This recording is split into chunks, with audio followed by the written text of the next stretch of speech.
हंगामा करो। अब ये वाली दरगाह है, उसके खिलाफ हंगामा करो। लेकिन मैं अक्सर सोचा करता हूं मिर्जा साहब कि अगर यही पॉलिटिशियंस, जिनमें मोदी हैं, अमित शाह हैं, बाकी लोग शामिल हैं, अगर ये पाकिस्तान में मुसलमान खानदानों में पैदा हुए होते तो क्या होता, किस तरह की पॉलिटिक्स कर रहे होते, ये कितने बड़े टेररिस्ट होते। इंसिडेंट देख लीजिए, शराब पिए हुए दो लड़कों ने किस तरह से गाड़ी चढ़ा दी, और वो भी गुजरात में जहां शराब बैन है। वो गाड़ी चढ़ाने के बाद एक धार्मिक नारा लगा रहा है, नशे की हालत में लगा रहा है। तो ये जो जिन बाहर आ रहा है, ये जो इन्होंने निकाल के सड़कों के ऊपर फैला दिया है, ये आसान नहीं है वापस डालना। लेकिन फ्रिंज एलिमेंट थे जो ये कह रहे थे कि अगर हम पावर में आ जाएंगे, तो 1925 से आज तक लगातार कह रहे थे कि हम ये करेंगे जो वो कर रहे हैं। सवाल ये है कि इस मुल्क को क्या ये सब कुछ हिंसा जो हमारी आंखों के सामने फैल रही है, नफरत उसका आधार है, और उसके पीछे मीडिया और सत्ता शामिल है, ये सब हमारे देश में क्या मंजूर है? बोलता हिंदुस्तान पर तमाम दर्शकों का स्वागत है। क्या कब्र से निकले हुए मुर्दे आज की तारीख को लिखेंगे? मुर्दे ये तय करेंगे कि इस देश में 2025 में भारत का मुस्तकबिल क्या होगा। क्या मुर्दों के हाथों में अभी भी वो ताकत है जो इस देश की चलती फिरती जिंदगियों को लाश में तब्दील कर दे? कहा जाता है कि एक अकीदा है कि शहीद मुर्दा नहीं होते। काफी लोगों का अकीदा ये है कि जो अपने रब की राह में शहीद होते हैं वो जिंदा होते हैं। तो क्या इस बात को तस्लीम करके ये तमाम चीजें हो रही हैं? ये हो क्या रहा है? कभी बाबर के नाम पर तमाम रैलियां और जद्दोजहद और लाशें और खून रेजी हुई, और अब बाबर से बात औरंगजेब तक आ गई। ये सिलसिला कहाँ जाकर रुकेगा? हमारे साथ गौहर रजा साहब है, इनके साथ हम इस पूरे मुद्दे पर चर्चा करेंगे। रजा साहब, स्वागत है आपका। बहुत शुक्रिया सर। बाबर से शुरू हुआ मसला औरंगजेब तक आ गया, अब आगे कहाँ का रास्ता है? देखिए, आरएसएस तो ये कह के आई थी कि उन्हें यही करना है, जब वो पावर में होंगे तो यही सब कुछ करना है। बात यह है कि हमारे जैसे लोग शायद सो रहे थे और उनको बहुत सीरियसली नहीं लिया था। एक बात और समझा दूं दर्शकों को कि सारे के सारी दुनिया में जितनी जगह के ऊपर फैशिज्म आया है और फैशिज्म ने सत्ता संभाली है, वो हमेशा डेमोक्रेसी की कोख से पैदा हुआ है। यानी डेमोक्रेसी के अंदर ऐसे लोग मौजूद होते हैं जिन्हें हम गुंडा एलिमेंट कह देते हैं कि ये तो किसी फ्रिंज एलिमेंट हैं, ये तो दूर हैं, कुछ बकबक करते रहते हैं। तो ऐसा नहीं है कि पिछले 70 सालों में इस तरह की नफरत अंगेज हिस्ट्री नहीं लिखी गई, किताबें नहीं लिखी गई, बातें नहीं कही गई और अफवाहें नहीं फैलाई गई। ये सब कुछ हुआ है। लेकिन फ्रिंज एलिमेंट थे जो ये कह रहे थे कि अगर हम पावर में आ जाएंगे, तो 1925 से आज तक लगातार कह रहे थे कि हम ये करेंगे जो वो कर रहे हैं। सवाल ये है कि इस मुल्क को क्या ये सब कुछ हिंसा जो हमारी आंखों के सामने फैल रही है, नफरत उसका आधार है, और उसके पीछे मीडिया और सत्ता शामिल है, ये सब हमारे देश में क्या मंजूर है?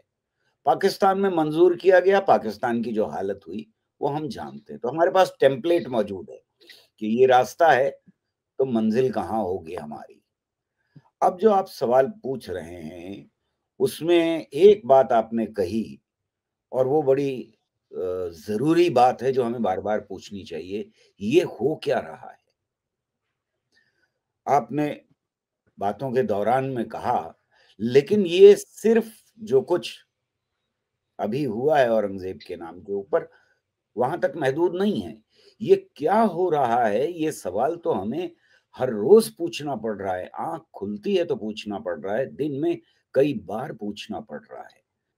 कहीं किसी बच्चे को लाइब्रेरी में पढ़ता हुआ, अपना तैयारी करता हुआ कुछ गुंडे अंदर घुस जाते हैं और वो जा करके उसका गला दबा करके, क्योंकि वो रंग नहीं लगाना चाहता, पढ़ाई कर रहा है, नहीं खेलना चाहता है होली, और वो मुसलमान नहीं है, उसका गला दबा के खत्म कर देते हैं। तो ये 2 तरह के प्रोसेस हमको इस वक़्त दिखाई दे रहे हैं। पहला प्रोसेस बड़ा साफ है कि बाबर से शुरू हुई बात, उसको पीटते-पीटते हम यहाँ तक पहुँच गए, मंदिर बन गया, वहाँ रामलला को लेकर के गए, रामलला को छोटा दिखाया, अपने को बड़ा दिखाया। तो ये तो ऊपर पॉलिटिकल प्रोसेस चल रहा है, जो हमारी आँखों के सामने है। लेकिन दूसरा एक प्रोसेस जो कहीं ज़्यादा खतरनाक है, वो ये है कि ये मामला सिर्फ़ वोट लेने तक नहीं बचता। आप इस तरह की नफ़रत फैला करके सिर्फ़ वोट लेकर के ये नहीं कह सकते कि अब बात खत्म हो गई। अब हमें वोट मिल गए, हमने सरकार बना ली और वो सरकार जो है वो हम डेमोक्रेटिक नॉर्म्स के ऊपर चलाएँगे। ऐसा कहीं दुनिया में नहीं हुआ। बहुत कोशिश की थी जिन्ना साहब ने कि भई अब पाकिस्तान बन गया, लेकिन अब हम डेमोक्रेटिक कंट्री की तरह से चलेंगे आगे। किसी ने नहीं माना। बिकॉज़ आपने जिन को बाहर निकाल दिया था बोतल में से, वो अंदर नहीं डाल पाए। जिन्ना साहब तो नहीं डाल पाए अपने जिन को अंदर। ये भी अपने जिन को अंदर नहीं डाल पाएँगे। दूसरा प्रोसेस जो खतरनाक जिसकी तरफ मैं इशारा कर रहा हूँ, वो ये है कि गुंडा एलिमेंट ऐसे में धर्म के नाम के ऊपर रिस्पेक्टेबिलिटी और इज़्ज़त पाने लगता है। वो जो इज़्ज़त उसे मिलती है, उसका इस्तेमाल वो लाइब्रेरी में पढ़ते हुए बच्चे का गला दबाने के लिए इस्तेमाल करता है। वो सड़क के ऊपर किसी का हिजाब देख करके उसको नोचने की, मारने की कोशिश करता है।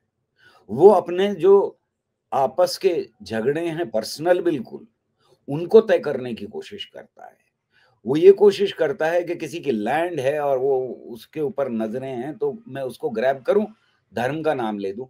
अभी का इंसिडेंट देख लीजिए, शराब पिए हुए 2 लड़कों ने किस तरह से गाड़ी चढ़ा दी, और वो भी गुजरात में जहाँ शराब बैन है, वो गाड़ी चढ़ाने के बाद एक धार्मिक नारा लगा रहा है, नशे की हालत में लगा रहा है। तो ये जो जिन बाहर आ रहा है, ये जो इन्होंने निकाल के सड़कों के ऊपर फैला दिया है, ये आसान नहीं है वापस डालना। किसी के लिए आसान नहीं होगा। कल को सरकारें बदल जाएँगी, पर समाज में जो बदलाव आएगा, जो गुंडों को रिस्पेक्टेबिलिटी मिल जाएगी धर्म के नाम के ऊपर, वो वापिस नहीं हो सकता। आप रोज़ खोजते रह सकते हैं कि आज ये मस्जिद के नीचे मंदिर मिल रहा है, कल उसके नीचे शिवलिंग मिल रहा है, कहीं और बाबर की कब्र मिटानी है हमको, या औरंगज़ेब की कब्र मिटानी है हमको। ये पॉलिटिकल एक्ट है।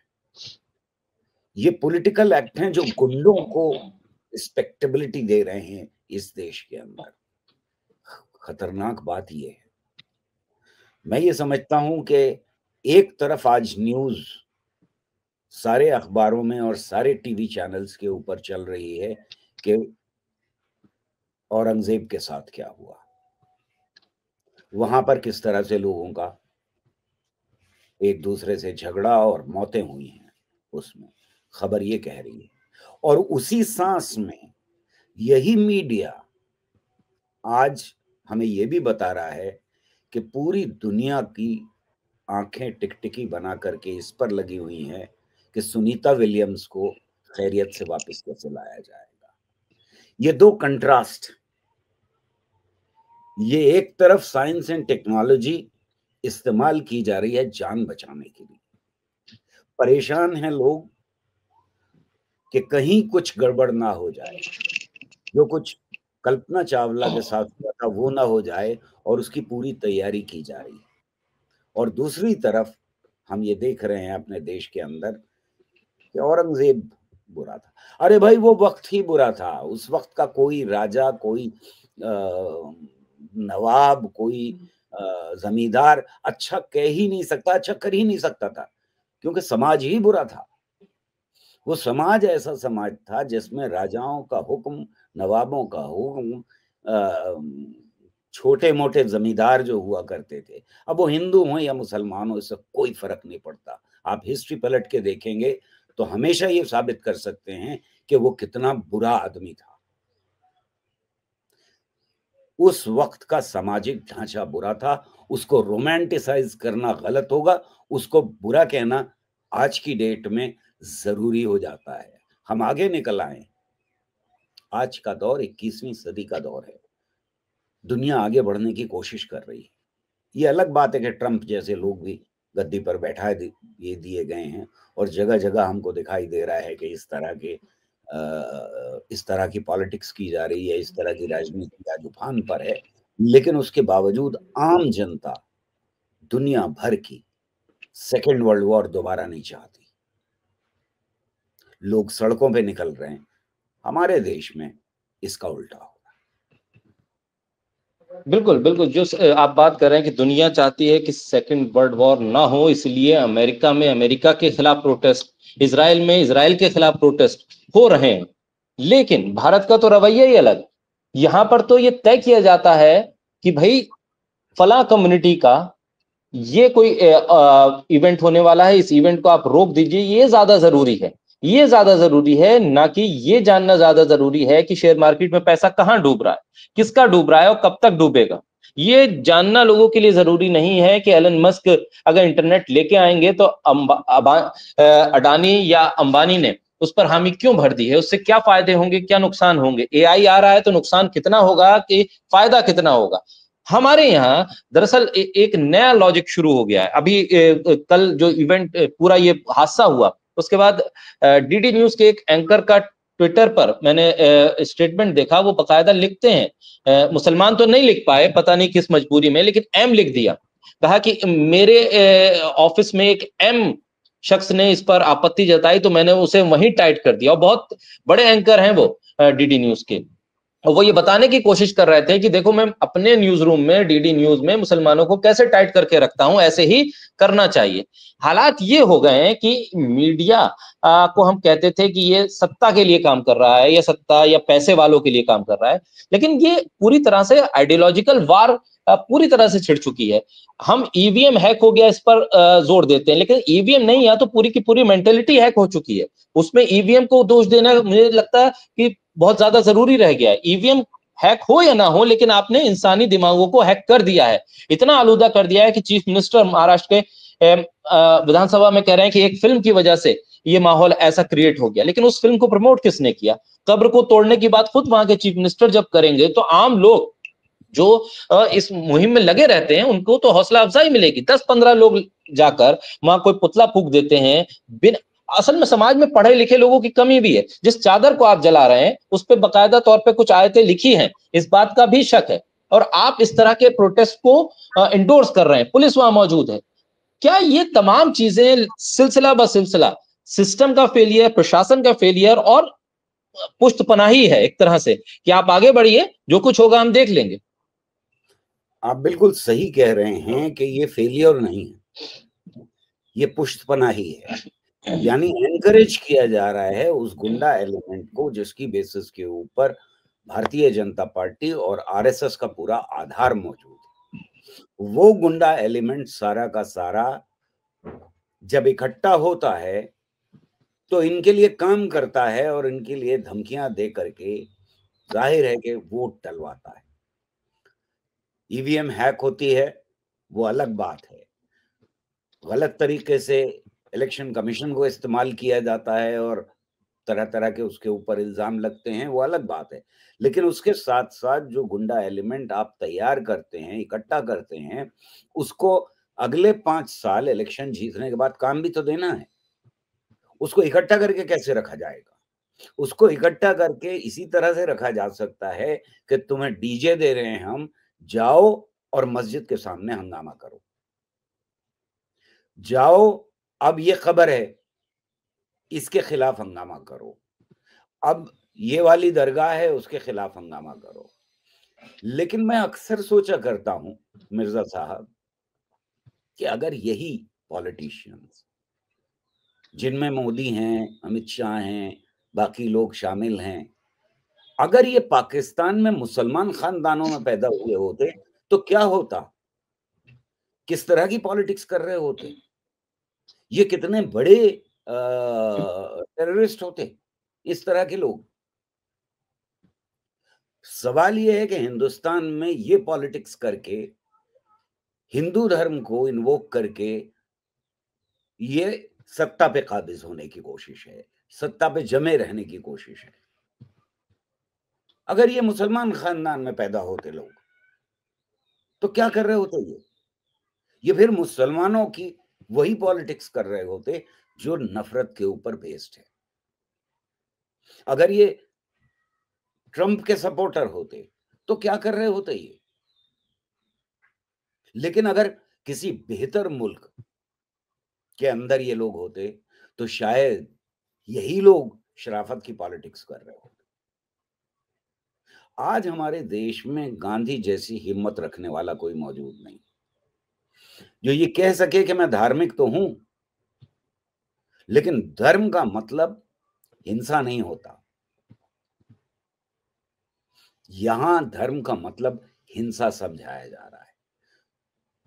वहां बॉर्डर के उधर हम देखते हैं कि सारे के सारे मुल्कों में धर्म का मतलब हिंसा समझाया गया। उसमें हिंदू और मुसलमान का सवाल नहीं है। ये प्रोसेस हमको नेपाल में भी दिखाई दिया जो मुसलमान नहीं है, और ये प्रोसेस हमको श्रीलंका में भी दिखाई दिया जो मुसलमान नहीं है, म्यांमार में भी दिखाई दिया जो मुसलमान देश नहीं है। तो सवाल ये है कि इस वक्त पॉलिटिक्स किस तरह की हमारे देश में पनप रही है और मिडिल क्लास उसको किस तरह से कंज्यूम कर रहा है, वो जहर उसके अंदर किस तरह से जा रहा है, वो किस तरह से पीने के लिए तैयार है।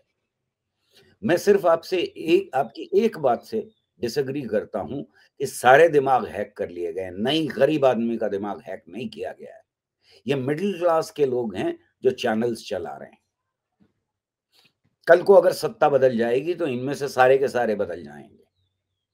घरों से सर्टिफिकेट निकाल के ले आएंगे कि हमारे बाप दादा ने किस तरह से आपकी पार्टी के साथ, जो भी पार्टी आ जाए उसके साथ काम किया था। आज ये कर रहे हैं। इनके दिमाग हैक हुए। मीडिया में काम करने वाले मिडिल क्लास के लोगों के दिमाग हैक हुए हैं जो अपने इकोनॉमिक नुकसान के बावजूद नफरत का इतना जहर पी चुके हैं कि उन्हें इसमें मजा आ रहा है। उनको इस बात में मजा आ रहा है कि दूसरे को तकलीफ देकर के हमें सेटिस्फैक्शन कैसे मिलेगा। पाकिस्तान में जो फंडामेंटलिस्ट मुसलमान था उसको इस बात में मजा आ रहा था कि हिंदुओं को, कादियानियों को, शियों को, औरों को या महाजिरों को तकलीफ पहुंचा करके कैसे हम खुश हो सकते हैं। खुश रहने के लिए और कुछ तो है नहीं। इकोनॉमी का जो हाल हो रहा है वो नीचे जा रहा है, तो खुश रहने की क्या बात है। लोगों के करोड़ों करोड़ रुपए डूब गए हैं और वही लोग जो कल तक नफरत फैला रहे थे उनके डूबे हैं।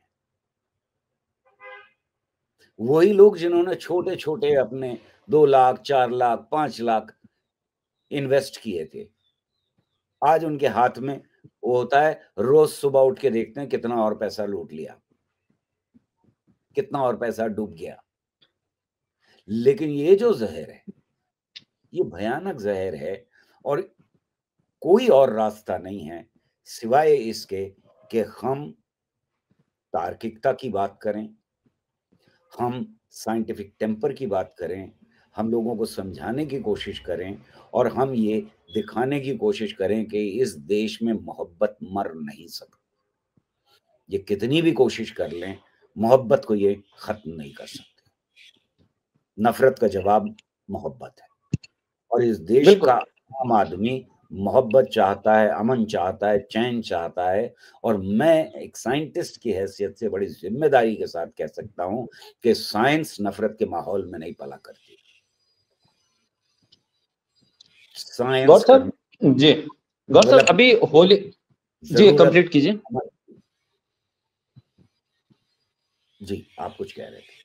मैं ये कह रहा था कि अभी होली का त्योहार गया और उस पर इतनी बड़ी हाइप थी, इतना बड़ा माहौल बनाया गया था कि न जाने क्या होने जा रहा है, क्या हो जाएगा और सब कुछ खत्म होने की कगार पर है। ऐसा एक माहौल बनाया, मीडिया ने भी बनाया, नेताओं के बयानों ने भी बनाया, जो एडमिनिस्ट्रेशन से जुड़े हुए लोग हैं, पुलिसिंग जो जिस तरह से उत्तर प्रदेश में हुई है उन लोगों के बयानों से बना, लेकिन कुछ नहीं हुआ होली का।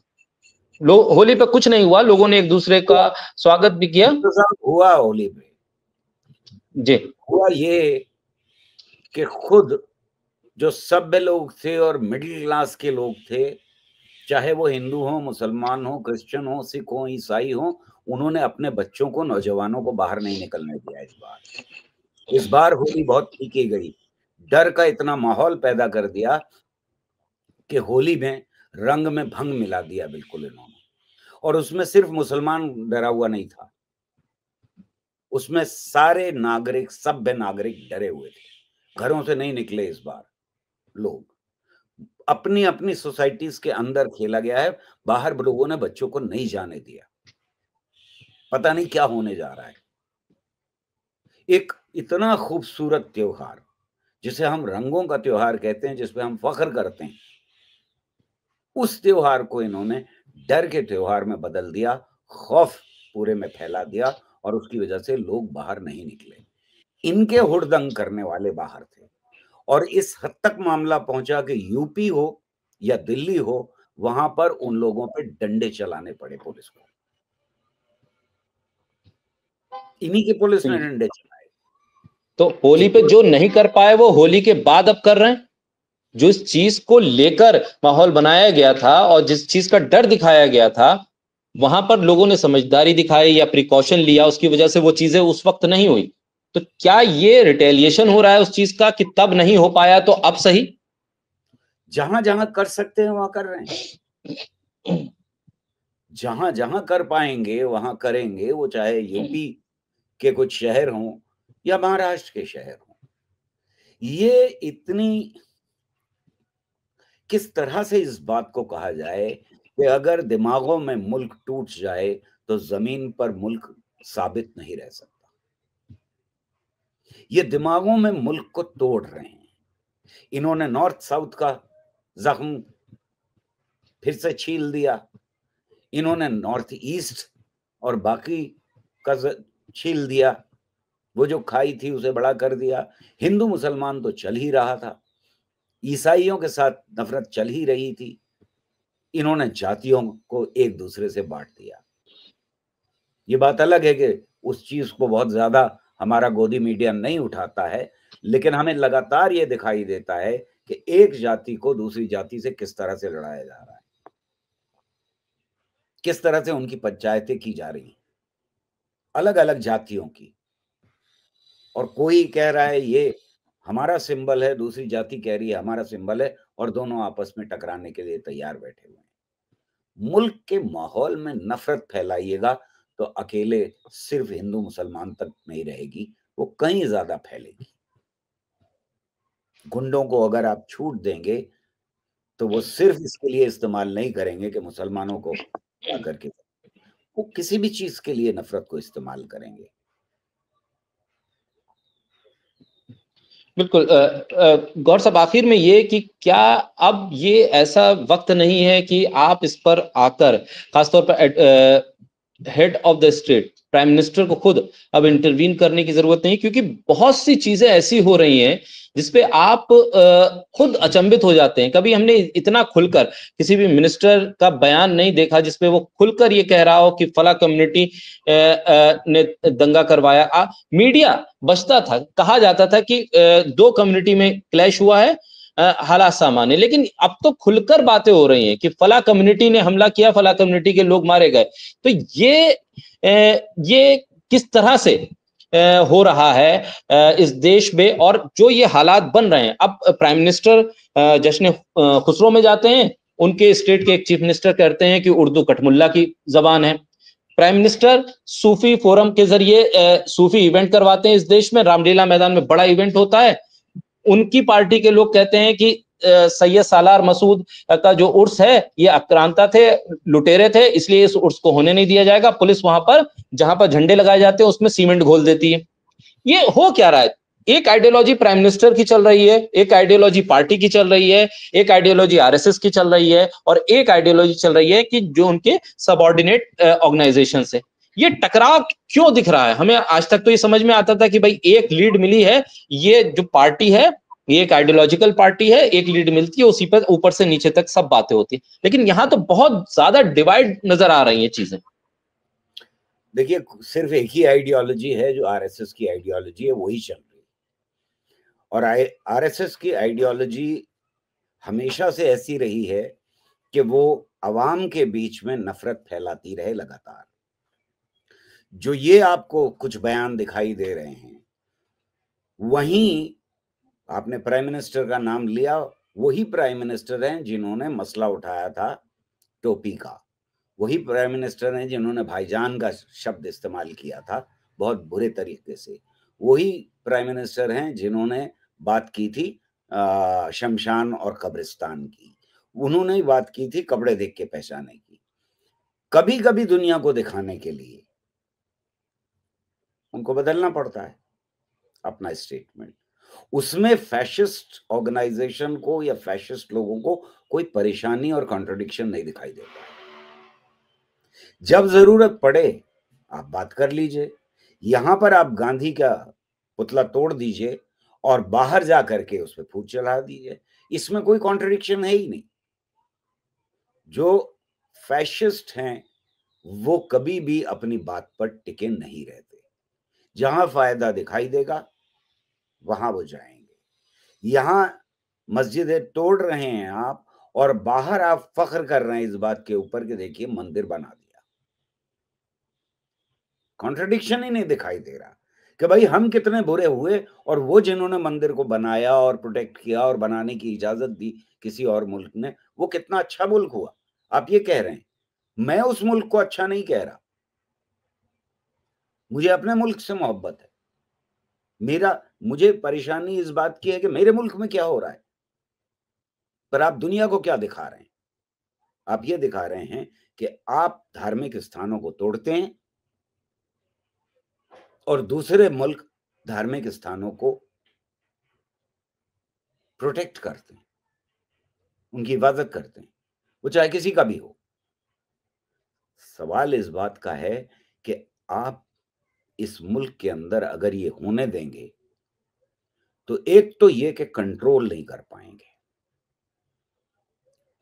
ये मैसेज हमें बार बार देने की जरूरत है कि नफरत का रास्ता आगे बढ़ता जाता है, उसको रोकना एक हद के बाद बहुत मुश्किल हो जाता है। तो ये सोच के चलें कि भाई आज हम इलेक्शन जीत जाएंगे, नफरत, हिंसा, ये मस्जिद तोड़ के, वो दरगाह तोड़ के, ये कब्र मुनहदिम करके आज जीत जाएंगे। ठीक है, आप जीत जाएंगे, लेकिन आगे आने वाली नस्लों के लिए आप बड़ा बुरा रास्ता तैयार करके जा रहे हैं। यानी आपको देश की कोई चिंता नहीं है, सिर्फ और सिर्फ अपनी गद्दी की चिंता है, आज की चिंता है मैं कैसे बना रहा हूं। क्योंकि इनमें से बहुतों को ये मालूम है कि जिस दिन गद्दी से हट जाएंगे उस दिन इनका हाल कोई बहुत अच्छा नहीं रहेगा। वही ईडी, वही सीबीआई, वही सब कुछ इन्होंने जो घोटाले किए हैं वो बाहर लेकर के आएगी। इसलिए इनके लिए आज गद्दी पे बने रहना जिंदगी और मौत का मामला है। और उसके लिए अगर औरंगजेब को पीटने की जरूरत है तो ये औरंगजेब को पीटते रहेंगे।